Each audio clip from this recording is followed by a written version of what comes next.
had someone message me today about the whole knees over toes business and hearing everywhere that knees can't go past the toes. Is there truth to that, or are they just being fed lies?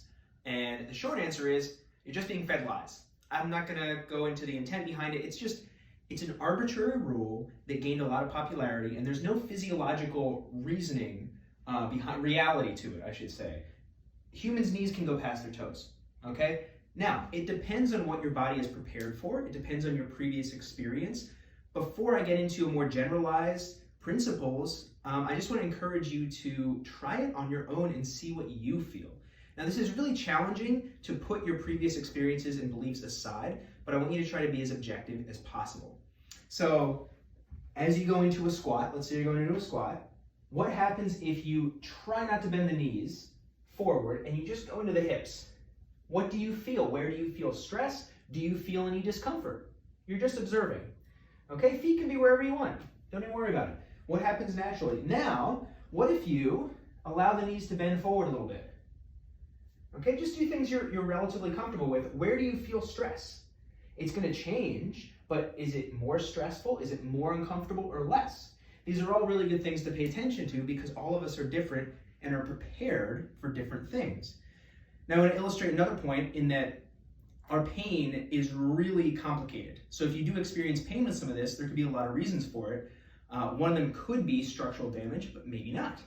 So I used to work with an older woman who always had pain lunging, but not with a lot of other daily activities when I asked about it. So it was interesting.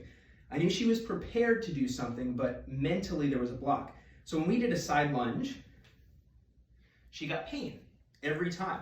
However, when we started doing a step and reach, so she would step and she'd reach to my hands and come back up, suddenly there was no pain. Even though the physical output was exactly the same, the pain experience was different. So our beliefs about what we're doing and our attachments to them and our previous experiences can often dictate how they feel.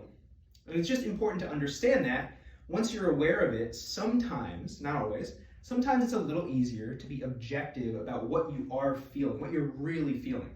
And the knees over toes thing is something that has instilled fear for years in a lot of people. It's like they immediately sense fear and they perceive danger as those knees start to bend under load.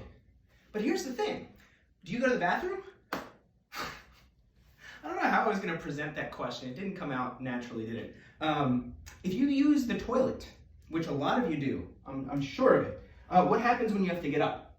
You lean forward, you load up, and you come forward, okay? It's very difficult when your feet are out here to do this and get up. When you get off the couch, I've watched lots of people get off the couch, okay? I've been around for a while.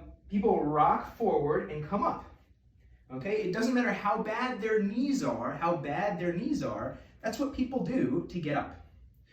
When people are playing sports and they're running and they're pivoting and they're jumping, they're bending, they're loading up their knees. Now, all of that being said, knee bending over the toes is a natural human movement. Your ability to do that safely might not be at the same capacity as other people's, depending on how well your joints work. If you have better ankle mobility, okay, there's a good chance that you'll be more comfortable letting those knees come further forward, okay?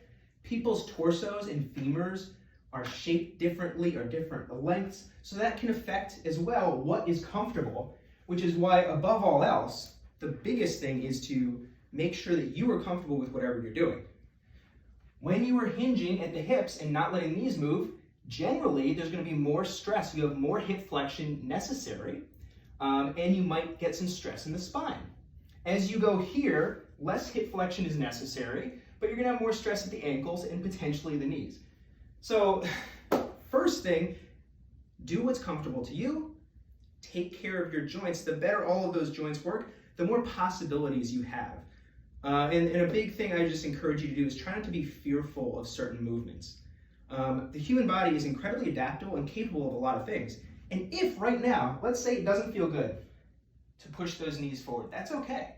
You can work at it if it's something you would like to do, and build your capacity to do more physically.